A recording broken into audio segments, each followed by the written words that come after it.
Where's the fucking record button? I got it. I got the recording going. All right, you guys ready? Yeah. Let me get a swig of beer. Fucking do it. Do it up. 3, 2, 1. Hello, ladies and gentlemen, boys and girls, trophy hunters of all ages. Oh. Welcome to the 4th episode of the Raw Cuts Gaming Podcast. Woo! Woo! Hooray! The crowd goes wild. It's almost like the noise they're pumping into these NBA games, right? Oh, Oh, it's true. Starting off hot. Yeah. I'm one of your hosts tonight, CJ, a.k.a. the Solo Gamer, a.k.a. the Trophy Hunter. Tonight I'm joined by the new naked man himself, Big D, Woo! a.k.a. the Naked Gamer. We are also joined tonight by the hot-taken, Twitter beef-making, gamer extraordinaire himself, Woodsy, a.k.a. the Mav. Hey, man. All I got to say is if you want to start beef with me, prepare to get that beef smoked. Ooh. Ooh. Me and my corner shield will be here all week. we warned you about the bad puns in this game. Oh, it's so bad.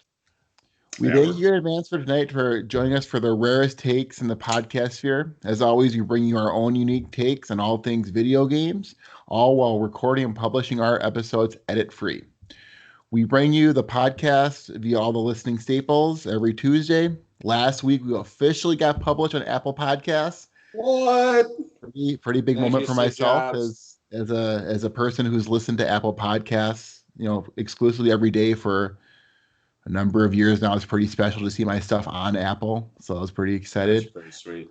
And if you don't use Apple, we're always on Spotify, Google Podcasts, Breaker, Pocket Cast, Radio Public, Anchor, blah, blah, blah. If you don't listen to any of those, then I don't know what the hell you're listening to. But I have one more special one for you. If you don't like hearing our voices, you can listen and see our ugly mugs on the YouTube channel, the RawCutsGaming channel on YouTube. Yeah. Thank you, D, for setting that up. You're welcome. This week, we will be going over some of the gaming news, whether PlayStation is anti-consumer. We'll touch on the state of play. We'll hit Rocksteady's new game and a couple more topics for you guys. In the trophy section, I'll be going over Persona 5 and Persona 5 Royale, what the differences are, and if I will be platinum those games. And Woodsy will be touching... I'm suspense. It's a chase. So, and then Woodsy will be touching an update on his RE7. Need to play RE7, yes. Voyage. So, Big D, what you been playing, man? Man, I have gone all the way around the horn and back this week. I've gotten in some Rocket League, which is kind of our go-to while we're sitting at home. And once you've had too much inebriation, it just happens. We've also gotten to try Rocket Arena, which we played quite a bit last night. It was actually kind of fun, like a little bit of a mix of Super Smash Brothers and like some Metroid flavor in there, and there's just like a whole bunch of stuff going on. It's kind of fun.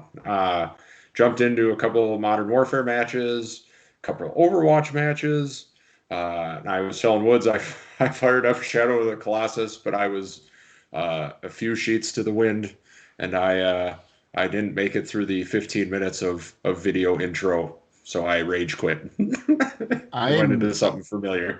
I'm floored by this revelation. You fired up Shadow of the Colossus, really? I did, but I'm so proud of you. It's just such a terribly long intro, and I was not having it because I'm like, I'm not going to remember any of this. I've played and beat the remake, and I was not high on that game. I don't know what it was. It just did not hit right for me, man. But I know a lot of people love that game, so I'm excited to hear if you continue on with that or not. But all right, and that's exciting to hear. All right, Woodsy, what you been up to this week, man? It's time to kick ass and chew bubble gum. And I'm all out of gum. Well, I had the opportunity. My parents were in town the weekend before last. Then I had the opportunity to go home this weekend, see one of my nieces. Well, all three of my nieces, but it was one of their birthdays, and we got to have a great time with the fam. Did a lot of golfing with my cousins and uncles and stuff. It was a good time. But I actually managed to play a whole lot of video games over the last week and a half or so. So by happenstance, and for those who have voted and were so kind to vote and have been waiting with dire anticipation of me embarrassing myself while playing Resident Evil 7 in VR, I actually finished another game on that list. So I was talking about how I was playing the Stick of Truth last week. Finished that one out. I have to say I loved it. It was cool. I mean, and again, as a person who doesn't like turn-based RPGs really at all, I like that one a lot. Every now and again, a turn-based RPG will really do it for me, and that was one. And obviously, the South Park style and sense of humor definitely helps. I love the fact that the final in-game boss is Nazi zombie Princess Kenny. Princess Kenny. So it's just it's South Park, and I think they did a really, really excellent job creating the whole storyline and the video game itself, and making it a really long but worthwhile and interesting experience. Like one of my favorite parts of that game, for those of you who haven't played, is you have the in-game map, which is more or less it's South Park, and it's laid out and it's 2D, and you go from it's 2D side scrolling with some 3D elements, I guess, but it's really cool. It's a very faithful recreation of the city of South Park. And around the city, you go to this like enchanted forest and go out to the farm. And you can also make your way eventually up to Canada once you get the passport in the game. And do they have the only road? Yeah, there is only one road to Canada, technically, in the game. Follow the only road. and the best part is like you get to Canada, and all of a sudden, like, the graphic art style is top-down RPG in the vein of like the original Zelda.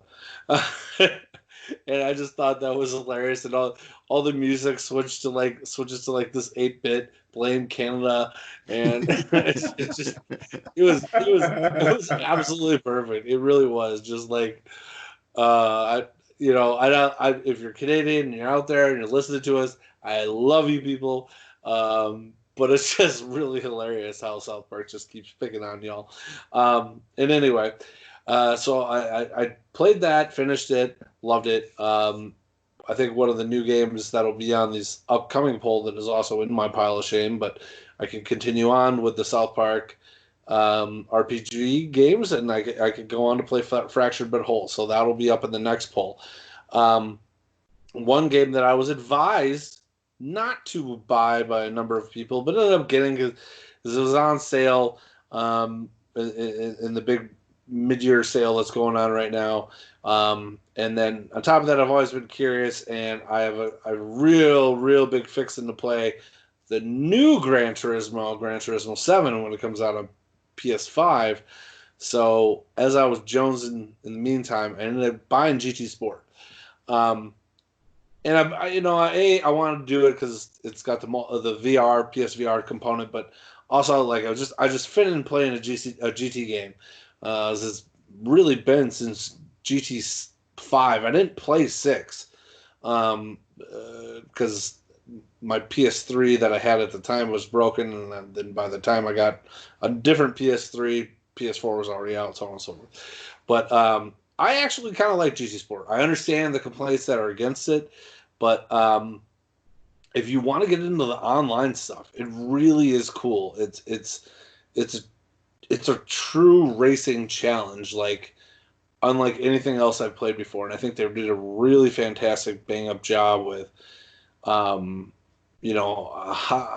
to keep the racing competition fair online. Like if you can't race dirty. If you race dirty, you get penalized. And slowed down in the race itself and all this other stuff. What? Yeah. So Racing dirty, like I bumping and mean, grinding, or what do you mean by racing dirty? I'm not a big racing game no, guy. I mean, So. rubbing is racing, as they say, right? So Yeah. you can do that, but for example, if someone's trying to pass me on like the side of my car and I run them off the track, I'll get slowed down for or I'll get auto decelerated at this one point on the circuit that is not ideal to get slowed down on. Because it's generally the big straightaway or the next big straightaway that's coming up, so you kind of get fucked over there. Also, if you're going into a corner and use the dude ahead of you as a front stop to slow down, and he goes flying into the dirt or into the wall. You get penalized for that too. And damn it. They anticipate that shit is coming, though, some of the time. And so if somebody's trying to fuck you up, your car will become a ghost, and they'll just go right through you. If, like, someone is being, like, too big of a dick or whatever else, they basically take them out of the match from potentially harming anybody else on the course until they have proven that they've corrected themselves during the course of the race or whatever else. So there's a lot of I don't fully understand all of that yet, and sometimes it doesn't seem to work as I've gotten ran off the track before, and the dude ahead of me who did it didn't get penalized. So it's not always super accurate, but I think it does a fairly good job. And at a minimum, like it's a deterrent, because even if it doesn't necessarily register, you know that it could. So you still don't want to try to be an asshole. So I like it a lot, and I like that I love all the libraries. Like there's so many faithful recreations of like the Castrol GT3 Supra, any car, so your Supra, your Skyline R34, your late 90s, early 2000s RX-7. All three of those cars are in the game, and of course, like the artistic community of that game has created libraries for these cars that are like perfect photorealistic recreations of like the Fast and the Furious versions of them. So there's just a lot of really cool stuff with the community, and I don't know, it's just great playing Gran Turismo again. I just love it. So been really enjoying that. As Dee was saying, we were playing some Rocket Arena, which I also thoroughly enjoyed. I actually think that that's a really, really, really cool take on a game. And after having played it, it seems so obvious that game would and should exist. But it's just weird that nobody thought of it prior. Right. So for those of you who haven't tried it, it's everybody, you kind of have extra jumping powers, and it's kind of a hero shooter, but everybody has effectively a rocket launcher. And the way it works is as you get hit from a rocket, you don't die per se from that hit. You incur like a damage percentage. And the higher your damage percentage goes up, the more easily you are able to get knocked off the map. So it's like a third-person shooter meets Super Smash Bros. And it's really, I think it's pretty neat. And like I said, it seems like an obvious concept, but I don't think, maybe there's another game out there that was like it before. If there was, I don't know what it was. But yeah, so I thoroughly enjoyed that. Other than that, played some Rocket League, played some FIFA. Not much else, I don't really think. So, yeah, but anyway, by the time this show is published, it'll be tomorrow morning, Tuesday. And so getting back to the poll that was originally posted, tomorrow night, I promise, tomorrow night will be the night I start up Resident Evil 7 in VR. Tune in, 8:30 Central Time, 9:30 Eastern, 6:30 Pacific. And if you're Ryan and you're living in Mountain Time, that'd be 7:30. So tune on in, 8:30. We're going to be doing it live on the Twitch. And I don't know, can we simulcast to YouTube as well, D? Not sure. We'll figure it out. We'll figure that If out we can't, between now we'll and then. take it and we'll put it on YouTube. Can we Right. get a PCam? Oh. just put one on the floor underneath the chair. Yeah. We'll see Can we watch your when you're doing VR and you're on Twitch? Does it also put your video on Twitch with your screen video? Yeah, like does it show your camera and you? It does both, I believe. Oh, that's interesting. All right.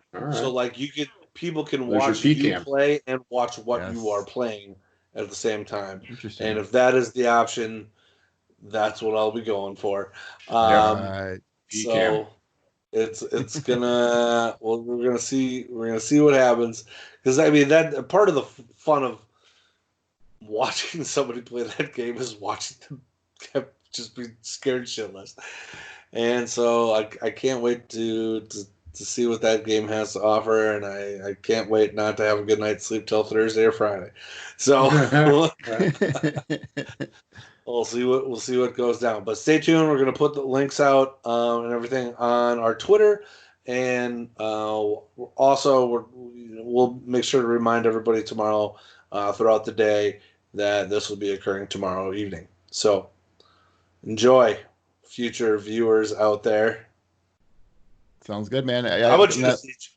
Like I mentioned, man, I will play along Resident Evil 7 with you. I don't have the VR headset yet, but I will play it through in the first person games that I do not like playing. So I'll get my own PCam going. Are we talking about a certain reason that you may have? We the little tease for later potentially.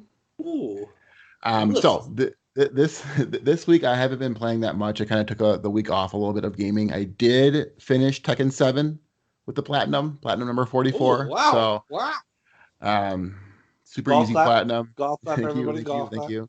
I enjoyed the game and kind of touched on it quite a bit last week, but it's a good third person fighting game, man. I'd recommend it for anyone. I did hop online and play even beyond the trophies, and I had a pretty good success rate. I don't remember what my win to loss ratio was, but it wasn't to the point where I just logged on and just got my face caved in. So it was to the point where I would win, a third of the matches or maybe even more, So it was, I'd recommend anyone buying it. You can usually get it for about $10.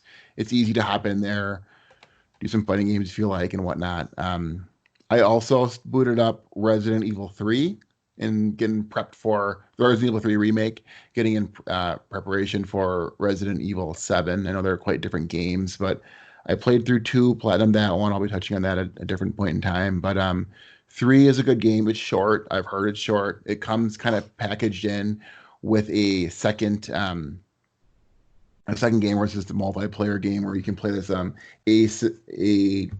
asymmetric gameplay where one player is like the bad guy and 4 players are trying to escape or something. I haven't booted that up yet, but that came with the game. But as far as RE3 goes, it's a lot of fun. It does feel like there's not quite as much love and care went into it as RE2. It's a little bit shorter. The animations are a little bit off. Carlos's hair. Did you guys play Resident Evil 3 at all or no? Mm-mm. One of the main. No, I definitely did. I did, with the old tank controls on PlayStation 1. Yeah, no. Well, I played it on PlayStation 2, but yeah. Yeah. This is all cleared up through the new RE engine, but Carlos, the main guy, looks horrible. Like, I don't know if you've seen the box art of his hair, but he looks like he's wearing a mop on his head, and it just like is obnoxious when he's on screen. But as far as the gameplay goes, the Nemesis chases you around, and he's kind of always after you, always jumping down, scaring the shit out of you. I heard the rumor was that he would bust in your safe rooms. That is not true, so you do have a little place to go hide out if you need to kind of change your pants if you piss or shit your pants. But it's a good game. I beat it. I've beaten it a couple times. I'm on the road down to the platinum. I just have a couple trophies left in that, so I'll touch on that at a new trophy time. But other than that, that's all I've been playing, guys. So let's get into the big topics of the week. So the first thing I want to start off with tonight. Ooh, what is I'm working in soundboard sound effects today. Oh my goodness! I got a little treat for you guys later. So The soundboard is out and live this week, I guess. So this week, the first thing I want to touch on is the big question that everyone's been asking this week is PlayStation anti-consumer? Now, the reason we bring that up is because the news came out this week that the DualShock 4 works on the PlayStation 5, but only with PlayStation 4 games. The PlayStation 5 controller does work backwards with the PlayStation 4. And the other big thing is, Spider-Man coming to Marvel's Avengers, but only on PlayStation. They're locking it away from Xbox. And the backwards compatibility roadmap. What is it? Is it 100 games? Is it all the games? Are they nerfed, or what's the story with them? So Woodsy, what are your thoughts? Is PlayStation anti-consumer? Oh, well, there's a lot to unpack there. So to go down down the rabbit hole here. I love it, and I love it. Geez, I guess we'll start off with let's start with the controller. The controller. Okay. Yeah. It's a little odd that I couldn't use my PlayStation 5 controller to play PS4 games. Or wait, no, you can. I'm sorry. You can use PlayStation 5 works. You can't do the inverse of that. And I take that back. I don't think that that's that weird. At the end of the day, part of their console experience strategy is to create a new level of immersion via the controller with their better feedback, vibration, haptic feedback triggers. Feedback, yep. Right. Yep. And with the tension and all the buttons and everything like that, and they have a new speaker in it, so on and so forth. So I don't think it's weird. I don't. And I think it's kind of it's almost just like a false argument. Like, who wants to be playing their latest and greatest console with yesterday's controller? Like, yeah, it was invented by Microsoft to dig on Sony because they've been the only ones that have had iterations of next-gen consoles that have had the same controller. Every other system ever had its own controller. Well, right, but I think the argument there is that Nintendo is the same way, where they let you use whatever controller you want on their Switch. You can plug in, you can get your, the GameCube controller works. People use that all the time for their fighting tournaments, or the Wii controllers work on there. I think even the Wii U controller might work on there. So, my thoughts on the controller thing is. Initially, I've kind of two minds of it. Like, all the buttons are the exact same. The only different button is the capture button versus the share button. And you can turn Rumble off on your PlayStation 4 controller if you have issues with the vibrations and whatnot. And I'm curious to see what kind of controls you'll have with the haptic feedbacks. If pulling back the one thing they keep talking about, the bow, if it's too hard for you to pull back the trigger, because it's harder to pull back the trigger on an arrow, if they let you turn that thing off, and then if they do let you turn that off, then what's the difference between R2? Use the other controller. Yeah, exactly. Yeah, yeah, and that's not to say I don't think everyone's going to be using all their PlayStation 4 controllers, but the argument is always comes bundled in, that everyone's going to use, and then when your friend comes over or your brother comes over, then you stick them with the Mad Catz controller. In this case, it's the old PlayStation 4 controller.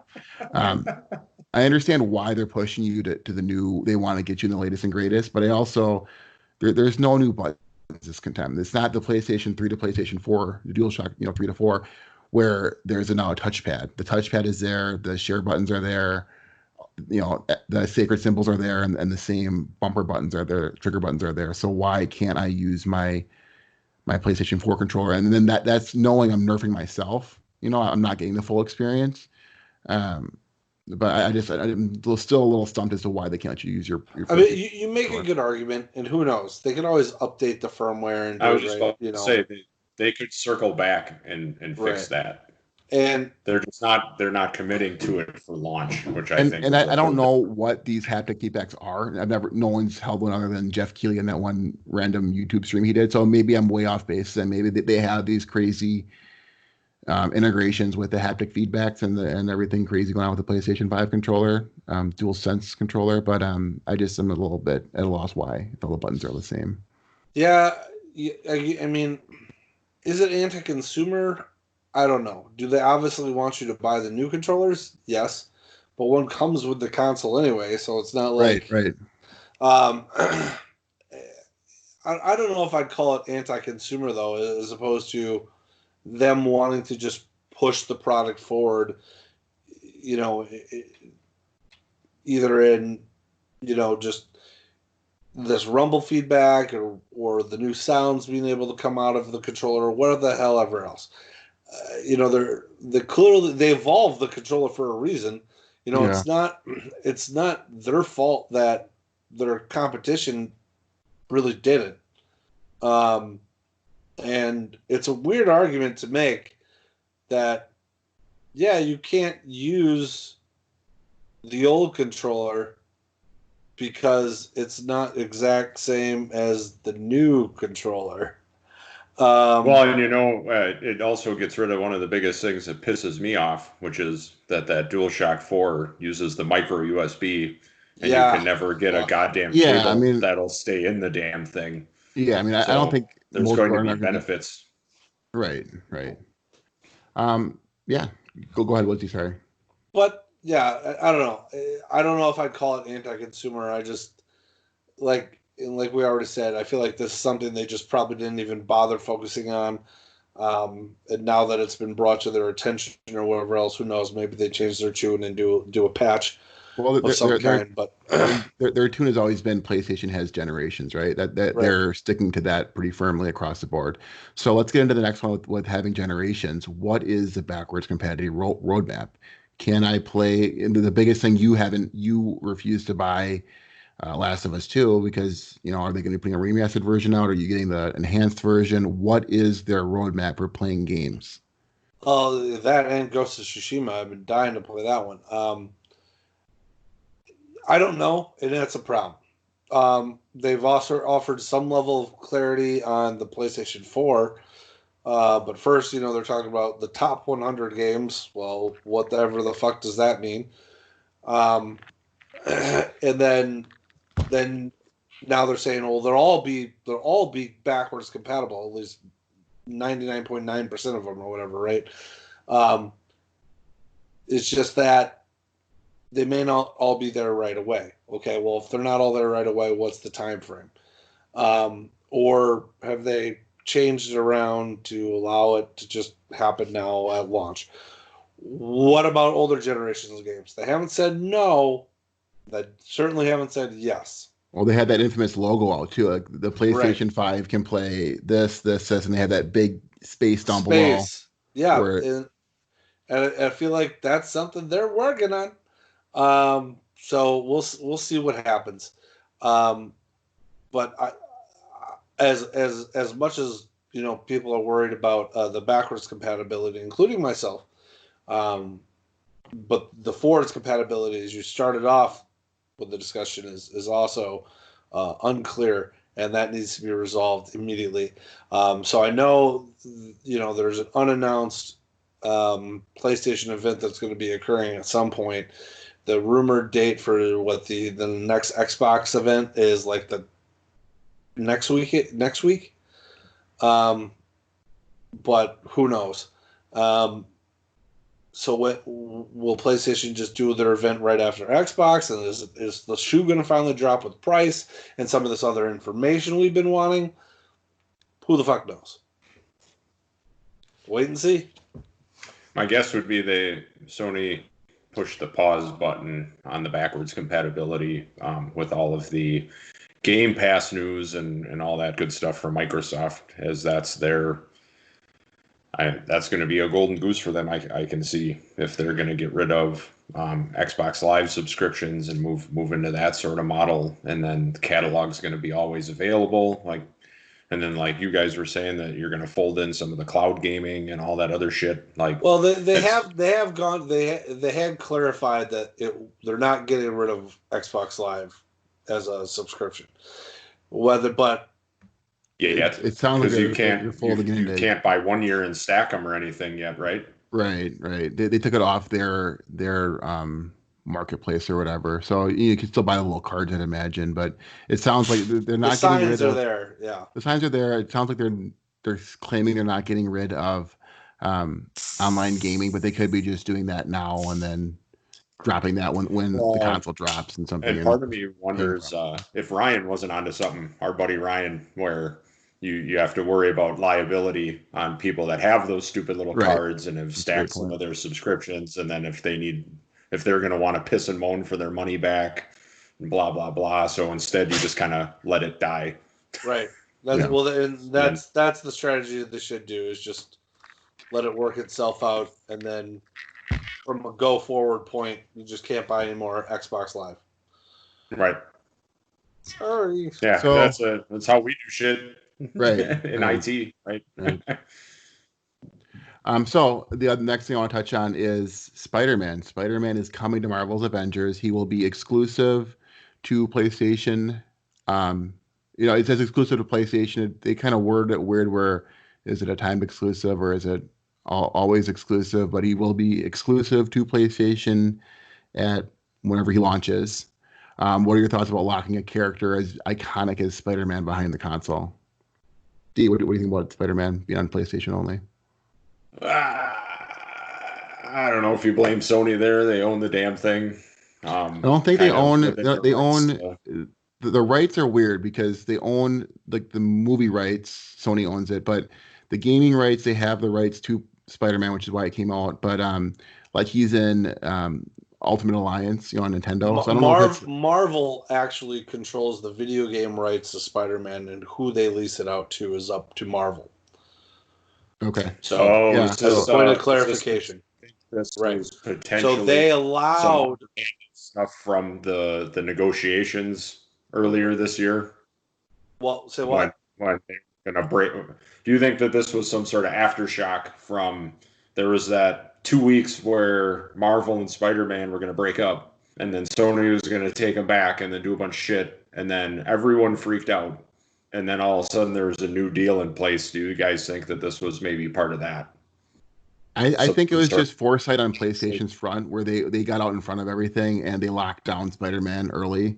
And instead of being anti-consumer, I feel like they're pro-PlayStation consumer. They want to get you into their ecosystem, and they got the rights, and they were smart enough to lock down Spider-Man. And well, they already they proved they did when they were first awarded the license to make the Spider-Man game with it. They did a really damn good job, and that incentivizes that sort of business partner relationship where, great, you treated our property with profound respect and care, and it was really popular. We all made a lot of money. Why, if you're Disney, I mean, I get, you could sell more copies, but also, there's in some cases still in business, those handshake agreements are in place if everybody's doing right by everybody else. So that's true. This does stink like a golf course type deal too. A little bit. I could see that. Yeah. And they're making another. I mean, obviously, Spider-Man Miles Morales is coming out, and obviously there's going to be a sequel to the main game. So it's not a relationship that Disney/Marvel, has really any incentive to diminish in any way, shape, or form either. So right now, I don't know. Don't upset the golden goose on both sides of the coin. I totally agree, and I just kind of summing up our conversation here. So I think we're all kind of in the camp. It sounds like that PlayStation isn't so much anti-consumer, right? Any final thoughts on that at all, or? No, I think it's an odd stance to say, as we are a platform trying to give our platform loyalists and players, consumers, a reason to maintain that loyalty, right? Otherwise, there's no difference. Yeah. Right. I don't. And that's exactly right, D. If both of these consoles are completely homogenous, then what the fuck is the point? So, I feel like it's a dumb argument to say that PlayStation is anti-consumer for securing it's not like even an exclusive game. You can still play how many of Marvel characters are in it as a percentage, right? So Right, but I mean, we're talking about, the main line. We're not talking about Hawkeye or, one of the guys less people care Who about. But doesn't want to play as Hawkeye? Hawkeye doesn't want to play as Hawkeye, man.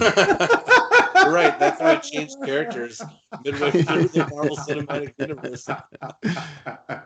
So, well, one reason why I think Sony wants to incentivize you to get into their ecosystem is because the stat came out this week that Sony is making $2.29 billion in net revenue, which accounts for 41% of their net revenue from microtransactions, DLC, and add-ons.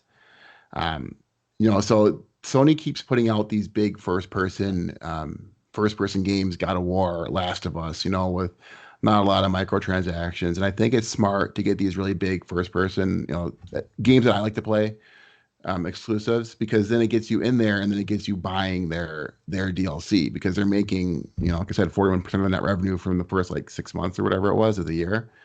So I think it's smart on their part to lock down these agreements, with Spider-Man and, so. So I remember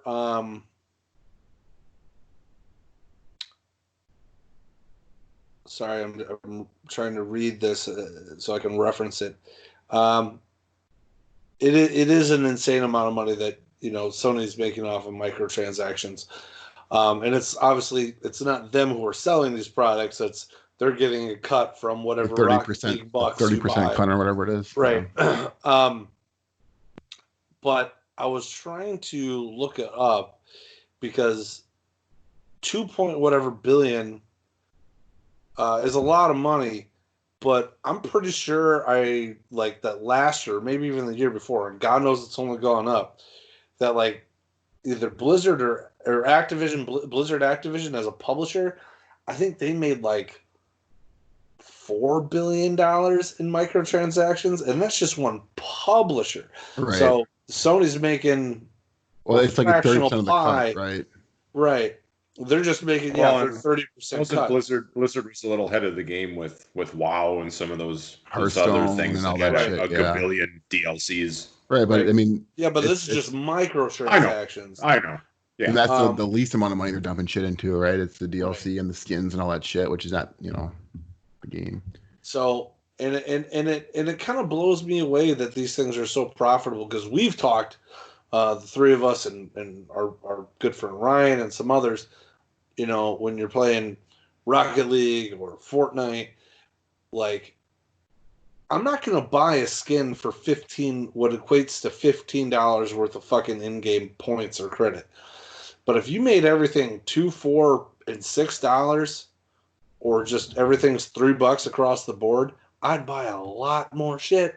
Well, how many cars we bought, Yeah, that's why I was so curious if we could look up Rocket League's numbers from 2019 and then year to date this year, because my bet is that they're down for that very reason, because they switched to that whole in-game credit bullshit, and then all of a sudden all the add-on cars and everything are $15 or $20, and it's all blueprints and it's all locked and it's all horseshit. We used to jump in that game and you browse what's on sale, and for $2 you go buy the Back to the Future car or the Ghostbuster car or whatever. Right. And and I probably dumped $10-15 on that one at a time, because I was like, fuck it, $2, whatever. I like this game, I'll give them some money. And now I have zero desire to give them $15 or $20 for any one thing. That's just nuts. I can't. Yeah, agreed. Agreed. You and I can't feel alone in that. Right. No, there's somewhere, and I'm sure they have, their analytical accountants and financial, foreseers trying to project, whatever that strike even point for them of what is more profitable, whether it be making it up off of tremendous margin or making it up off of volume. Total sale volume. Yeah. Yep. But it's odd to me that, or so it seems, that the other way is more profitable for them in the long run, which is odd to me. But in any event, we're way off topic now. Yeah, well, no, I agree. It's insane. So this week I was putting together, what we'd be talking about, and I was all excited because I'm like, this week's big topic of the week is going to be the PlayStation State of Play. Now, PlayStation came out and warned us. They said, hey, there's going to be no big announcements about PlayStation 5 games. There's going to be no big announcements in general, but anytime we touch on this State of Play stuff, I was all geeked up to see it. Now, PlayStation State of Play came out, and to say it came out to mixed results might be a little bit of an understatement, but I think there's a few gems in there. So, Woodsy, shit does happen. The soundboard, you're my soundboard guy. So, love it. Woodsy, what are a couple of the games that stuck out to you at the PlayStation State of Play? You guys suck. Just kidding. I'm literally hail to the king, baby. In any event, games that stuck out to me. Oh man, I wish I could remember their names. Exactly. Hitman 3 in VR. That's the one. I didn't know what it was going on during that trailer at first, because it starts off as a normal Hitman. They're following him, Agent 47, around the third person perspective, and then all of a sudden it zooms in on the back of his head, goes into third person or first person, and I'm like, oh cool, you're going to be able to play Hitman 3 in first person. That's sort of neat. And then it says VR, and I'm like, what? And then they said, not only are you going to be able to play all of Hitman 3 in VR, not just some couple of levels, you're going to get to play the whole game in VR. And I'm like, what? And then they said you're going to get to play the entire Hitman Trilogy, provided you've already purchased 1 and 2 in VR. So that's fucking awesome. And I know we mentioned this the other night, just yakking amongst ourselves, but I am of the opinion that the Hitman Trilogy of this current generation is probably the most underrated series of games of this generation. They are, each and every one of them, fantastic. They offer literally an infinite amount of challenges and fun should you want to do it, because anybody on any map can set basically their own mission up and put it out on the servers for somebody else to try, and everybody can try to get the best score, so on and so forth. Then they got that cool 2-player sniper mode, and now they're going to give you the whole damn thing in VR. It's tremendous. It's tremendous. Absolutely tremendous. So I can't wait to give them all the money whenever Hitman 3 inevitably comes out. So I think what they've done has offered a really good value to the consumer. And unlike a game like No Man's Sky, where Sean Murray and Hello Games, they have also done a fantastic job insofar as now also bringing that entire game to VR and offering a tremendous amount of value, especially from where it started, because all the DLC has been for free. Hitman never got off on the bad foot, right?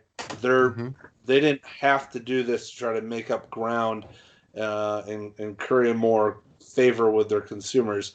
They're just doing it because they want to. And I think that's awesome. And so I'm a big proponent, especially in the world of video games, of voting with your dollar. So I will be making it. I rarely ever buy games at full price, but I got no problem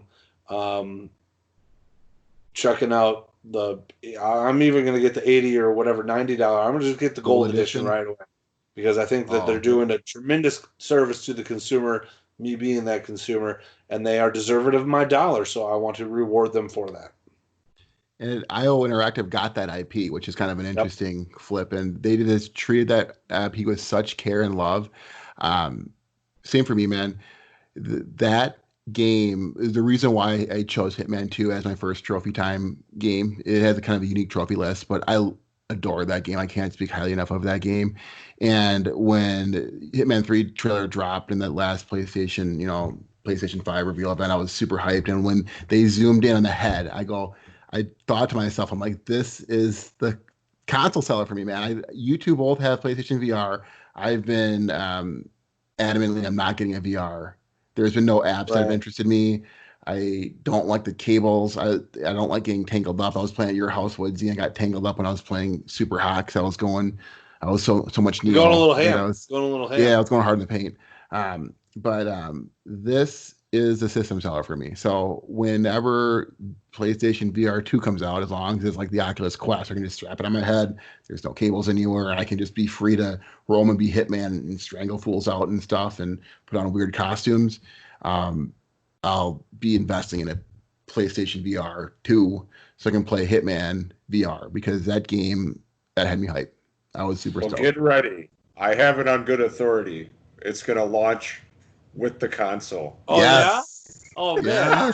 Yes. Let's let the folks hear this bet. I have it on good authority that I disagree. So maybe we should put a wager out there. Well, $50? What, a game? It was a bottle of whiskey.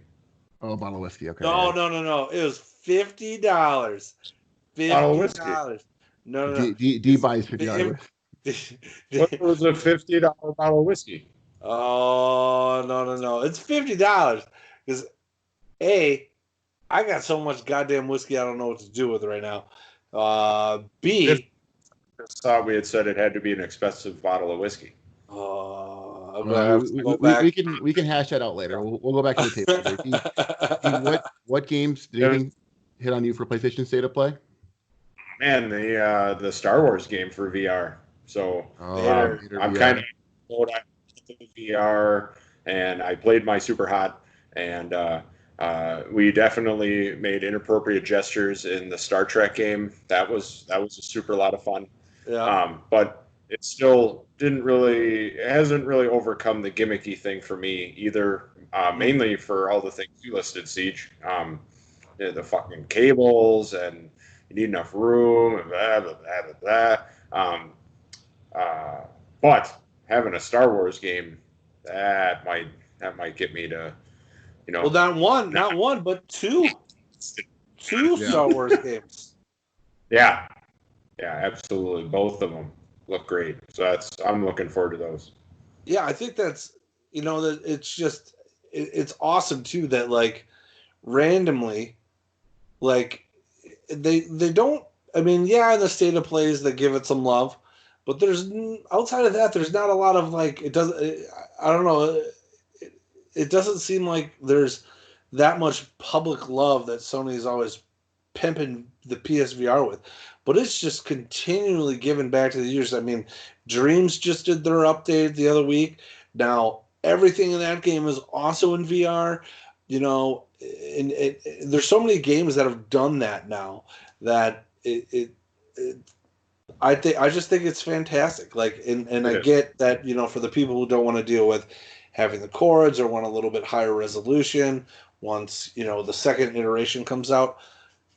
That's fine. I don't begrudge you for that, but I would encourage you to give it. That'll be the craziest part, because that's probably the most noticeable thing about using it is how crappy the resolution is, and if that's my biggest concern. And cleaned up, yeah.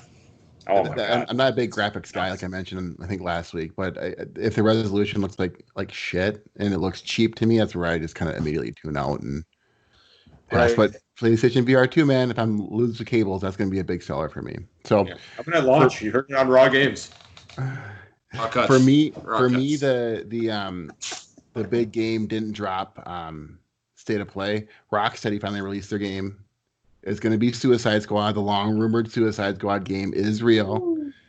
I'm trying to get a soundboard here. I'm soundboard tonight. Your face, yeah, I said it there, D.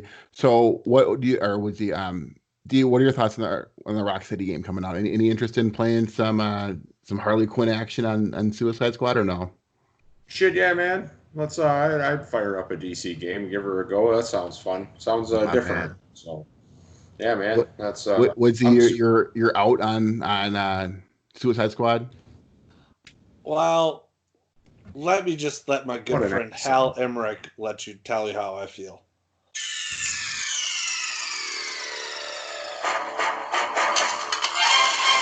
Oh, it didn't work out the way I wanted it to.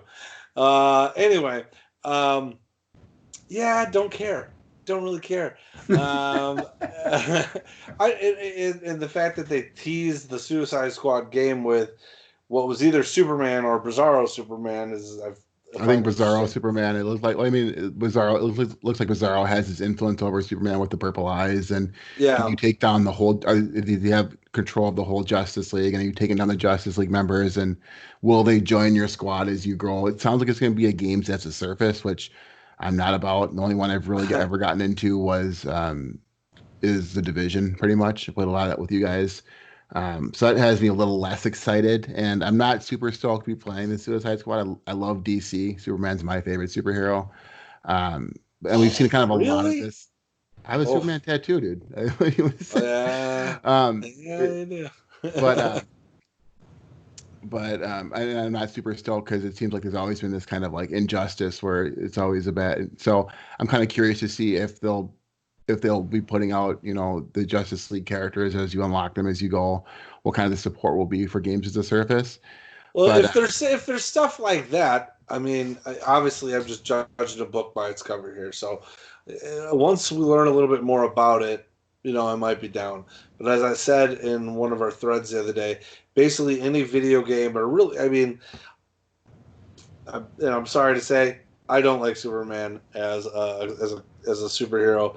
The real son of a bitch was. Well, man, everyone's entitled to their opinion, man. But to me, Not was. no, he's entitled to that. I mean, I understand the criticism, All right, but I just, I mean, he's invincible. He's an invincible individual. He's a god I'm invincible. who's invincible. So, well, no, that's not. I mean, but the way they get around that is interesting. I mean, they obviously have the easy button with the kryptonite, but they also have. I mean, his number one nemesis is Lex Luthor, who's a man with no powers. He also fights Brainiacs, and it's always just interesting this mind control that always they're able to kind of use to take over him. And what superhero is not invincible these days, So I mean, to me, that argument doesn't hold much water with me, man. So, but I am curious to see where they go with the game. So, what superhero isn't invincible these days? Honestly, yeah. I mean, what? Where you? What? I'm trying to think. Who has who? I mean, only Quicksilver. Iron Man died when he did the snap. Spoilers for Endgame, but what superhero has it? They bring everyone back. I mean, they're all invincible gods at this point, and some of them are like Batman, where they're men with powers, or some of them are like Shazam, who also has powers, or Captain Marvel, and they're all varying degrees. Right. So, I mean, to me, that doesn't, I mean, it's superheroes, right? And they're fighting gods. So to me, it's. No, they're money-making properties, which is why they somehow shoehorn them into staying alive all the time. Right. And then they did the whole Superman dies run, and then he comes back, and then he goes away, and it comes back. But it's what they do, man. It's not for you. It's not for you. So be it. So. Well, here's what's coming next. If I was Superman, I'd just turn myself into a thing from around the horn, so I can do the little and give you guys points as we sit here. The up and down. If I was Superman, where's the mute just button? open a laser surgery clinic. Can we mute Woods? Can we mute Woods? Yeah. No. Woods he's entitled to his opinion. Opinions are like assholes. Everyone has one, right? So. So we're of varying degrees for the Rocksteady game. So. The last thing I want to touch on is the Modern Warfare update. Gee, what are your thoughts on the Modern Warfare update? The big daddy, and well, I think the first thing that we all you guys have all gone through it already if you're listening and you play Modern Warfare. But the first thing we all noticed last week was, holy shit, it's another 36 gig for the download. Are you kidding me? And then allegedly, and actually I should go check it out. I didn't see what it took the whole game down to. Woods, did you see? I was at 271, I think, before I installed that bastard. I was curious at what it took it down to. No, I Um, didn't. And then I'll circle back around to the gameplay part, but I had a little tangent here because this brought up something that sparked with all the PS5 stuff we were talking about earlier, which is PS5's only got an 800 gig SSD, and then the only option for internal expansion is going to be a PCIe 4 M2, and PCIe is the protocol, and it was actually it's less than a year old. And the only options I saw right now be $200 for an extra tear, $400 for two. So how the hell? Yeah. So how the hell do you expand this thing for a reasonable amount of money? And I was actually going through this with you guys the other day. So let's say best case scenario, the USB ports on the PS5 are, let's say, USB 3.2. So I can do maybe a 10 gig transfer rate. Am I going to have to go spend $1,000 on a RAID 5 controller to get something with some speed to hook up a USB?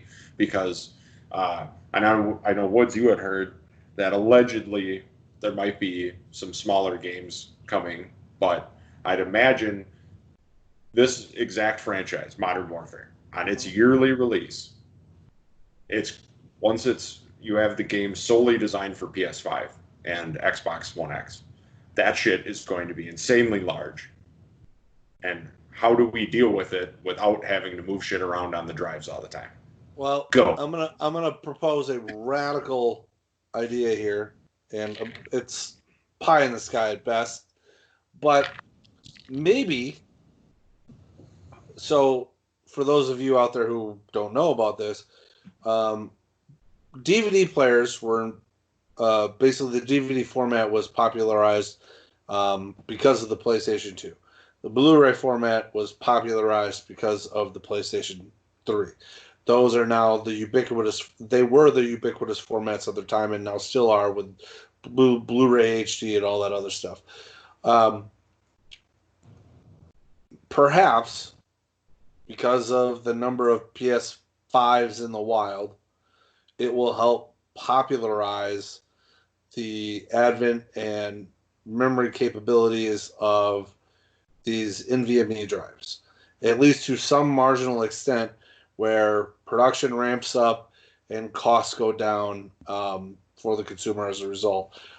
Because it's funny that we're talking about this now. As the other day I was on a video game Facebook group that I belong to, and someone was rabble-rousing about, it's going to cost the price of two PS4s to get an 8 terabyte NVMe card or SSD, and I'm like, two PS4s. Where could you get a 8 terabyte NVMe card for like $600 to $800? I want to know where you're finding that, because the only thing I've seen those things going for is like $1,600. So, yeah, anything above really 2 terabytes right now is fairly cost prohibitive. I was going to say that's why I didn't even list it, because I would say $400 because you're getting damn close to doubling what you spent on your PS5 already for only 2 terabytes. Right. And I don't know, sure, your rich people are going to do that right off the bat, but even 2 terabytes, how much is that really going to get you? People, right? That's kind of my point. Yeah, it's going to be like 2 games or 3 games, and I'm a little terrified on that less than 1 tera deal for just base storage, because Modern Warfare is already $250, so that's over a third. So going back to what we're talking about, or what you briefly mentioned before, and I had just heard that theoretically, because these games will be stored on the internal SSD drive as opposed to, a drive with physical moving parts, that, and I guess I didn't know this, so if you're out there and I'm completely talking out of my ass, feel free to correct me. But I've heard that games as they stand today with just traditional HDDs, as the game gets written to the disk, it gets written to multiple platters of that disk for redundancy. So that in of itself takes up more space on the hard drive. So will SSD drives reduce the need for that redundancy? I don't know. I really don't know. Because that should be yes, because with SSDs, and particularly these M2s, but they're really just like a stick of RAM, so it's all digital, like that. Yeah. So basically, your scenario there for hardware failure in a mechanical drive, you can have a platter go bad or sections go bad, and the thing can kind of rebuild itself. SSDs, physical failure, that fucker's gone. So Right. there's no point in trying to do redundancy of the file on the drive. You'd be better off backing that shit up to the cloud. And in this case, you can just pull. Well, I guess not if you have the CD. But yeah, I think it's a little scary that that we're gonna be continually running out of space or needing to drop a shitload of money into some sort of, like I was saying, a RAID 5 something or other, so that I can pop a couple 5 or 6 10K drives in something, have some speed, connect via USB 3.2 back to the PS5. But that's in and of itself going to be $1,500. And those two things of the current generation seem to be the largest problems with the current generation, is lack of space for games in general, and the fact that some of these games, like to get into Grand Theft Auto Online, take fucking 3 minutes to just load in. So one of those problems will be solved next gen.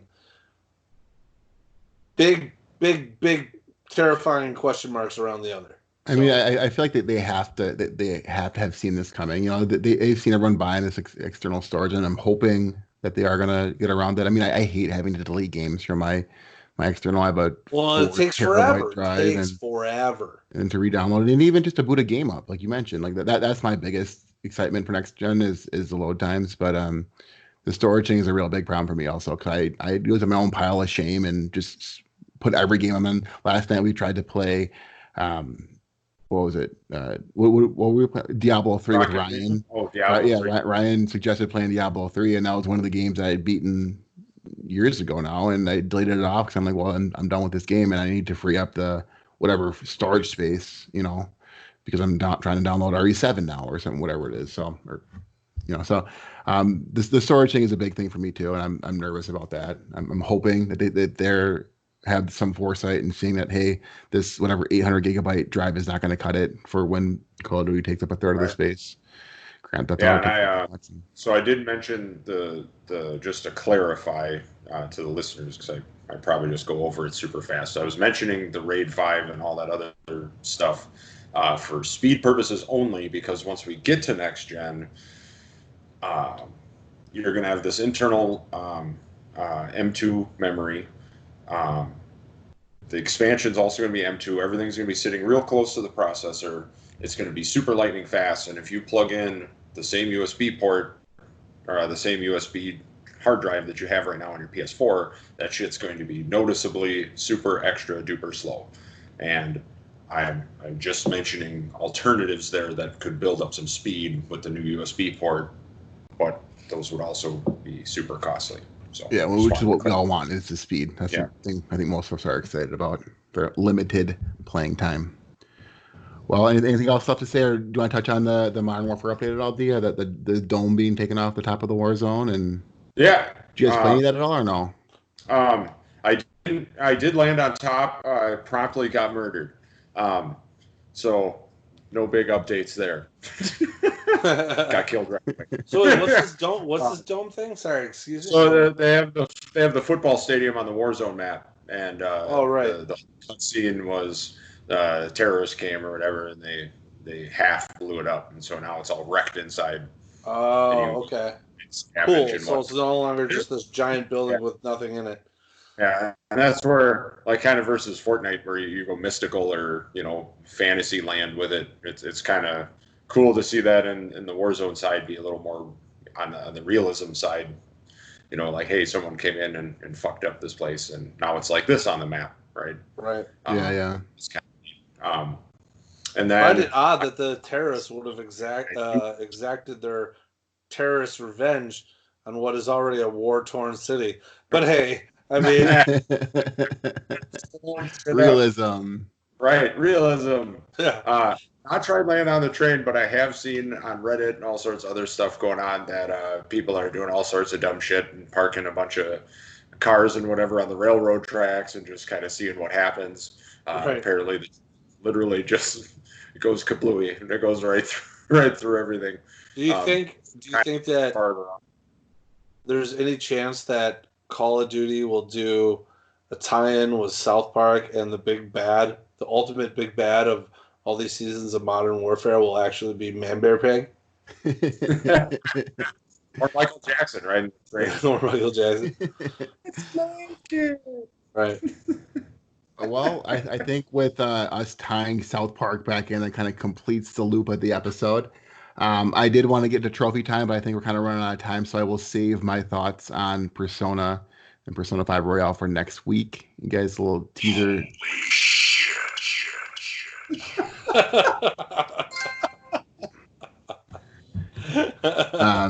So I will say that for next week. So with that being said, that concludes the 4th episode of the Raw Cuts Gaming Podcast. Fellas, thank you guys, the listeners and gals, the listeners, for putting up with our bad dad jokes and our rare takes and all things uncut in video games, and Woodsy's new soundboard, as much as that enhances our show. We hope you join us each and every week for more Raw Cuts. If you'd like to be part of the conversation, you can reach out to us, or just to hate on us. Hey. We definitely encourage you to reach out on Twitter. Probably the easiest place to reach us, at RawCutsGaming. If for whatever reason you don't like Twitter and want to email us and refuse to use Twitter, you can hit us up on our email at rawcutsgaming@gmail.com. Is that the Test Your Might from Mortal Kombat? Yeah. Oh man, I just went from 6 to midnight. Or you can check us out on our YouTube channel at RawCutsGaming. So D, if people want to get a hold of you, where can we find you? On the Twitters with the bird symbol at NakedGamer84, and on the Twitches at noob with the zeros _NakedGamer. Woods. If people want to hear your screaming hot takes, where do they find you on the Twitters? Well, you can find me at Woods_or_Wads. That's WODZ. And if you want to get a hold of me, get sued over this shit. I don't know what my Twitch is off the top of my head, but I'm going to post it to my Twitter tomorrow. It's fine. What's we're on Twitches at RawCutsGaming, and I'm trying to figure out how we can all just link the PS4s there. I'm in the process of doing that. But awesome. So when we broadcast from our individual accounts, it should just pop up on RawCutsGaming. Hosting it or something, or? Yes, yeah, okay. It was the hosting thing. Yeah, so I was looking into that. Right on. Yep. Sweet. And hey guys, make sure to tune in. Tune in to see this. Download the cast. Hit that subscribe button. We're trying to get a little larger. So rate, review us. Out, rate, review us. All the constructive criticism. I need some more raw rant ideas. I mean, in general, I think Duke says it best.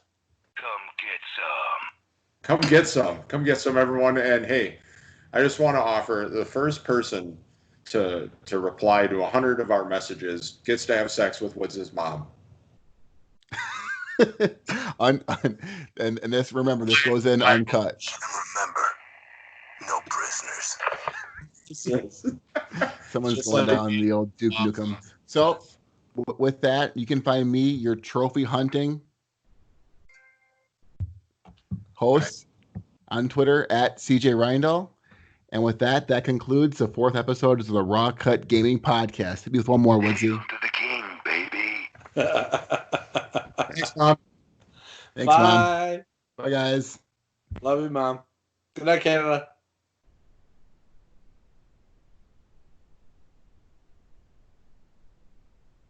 Love it.